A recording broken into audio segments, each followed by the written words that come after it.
Olimpiade Sains Fakultas Matematika dan Ilmu Pengetahuan Alam tahun 2023 telah usai. Sebanyak 2.807 peserta dari tingkat SD hingga SMA menjadikan Olimpiade ini menjadi Olimpiade Sains dengan jumlah peserta terbanyak sepanjang Fakultas MIPA mengadakan Olimpiade Sains sejak tahun 2008 lalu. Kata Dekan Kakisina, hal ini menandakan bahwa sekolah sudah mulai aktif menggalakkan pembelajaran matematika dan ilmu pengetahuan alam di sekolah. Selain itu, lanjut Dekan, Olimpiade ini bukan hanya sebatas kompetisi semata. Akan tetapi dari Olimpiade ini, sekolah dapat mengevaluasi tentang semua pembelajaran yang telah dilakukan, baik di tingkat SD, SMP, maupun SMA. Dekan Kakisina juga memberikan apresiasi kepada para kepala sekolah, para guru pendamping, bahkan orang tua, yang telah mendorong serta memotivasi para siswa sehingga antusias pesertanya sangat luar biasa. Berikut ini, simak wawancara Dekan Fakultas Matematika dan Ilmu Pengetahuan Alam bersama reporter Patimura TV, Janes Palol dan Robert Sidabalok. Tahun ini terjadi kenaikan jumlah peserta 100% bila dibandingkan dengan tahun kemarin, sehingga peserta kali ini berjumlah 2.807. Ini luar biasa.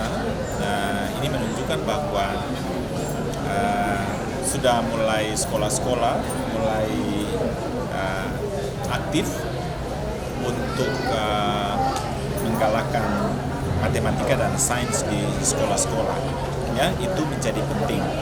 Dan selain itu juga ini ajang selain kompetisi, tetapi ini ajang juga untuk bisa masing-masing sekolah bisa mengevaluasi tentang semua kemajuan proses belajar mengajar khusus bidang matematika dan IPA baik di SD, SMP maupun SMA. Ya, saya memberikan apresiasi kepada guru, kepala-kepala sekolah, guru-guru pendamping, dan juga orang tua, karena mereka ini juga turut membantu dan memotivasi siswa-siswa.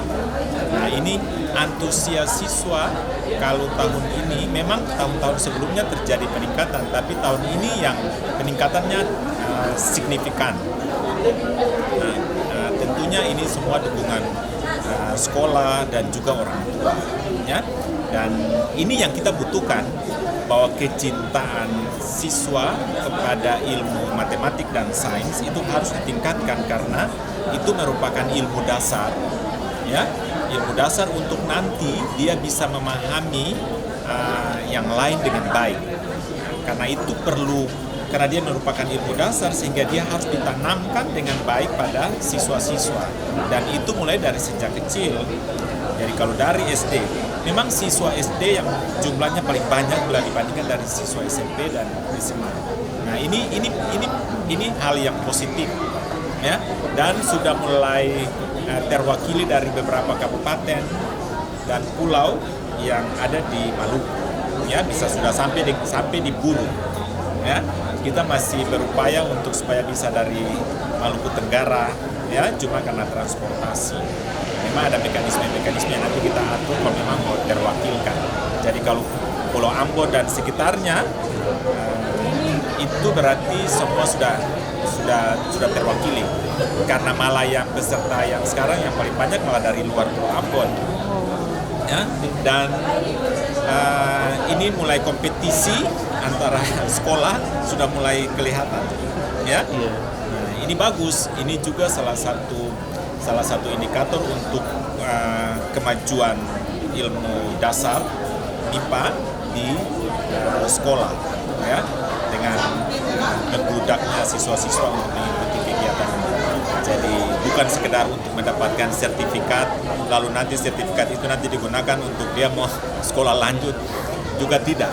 Tetapi kalau dia sudah terwakilkan dari sekolah, itu berarti dia punya kemampuan ilmu dasarnya itu kuat. Ini yang harus kita dorong terus, karena memang generasi saat ini dan ke depan itu adalah generasi dengan kemampuan ilmu dasar MIPA yang harus kuat.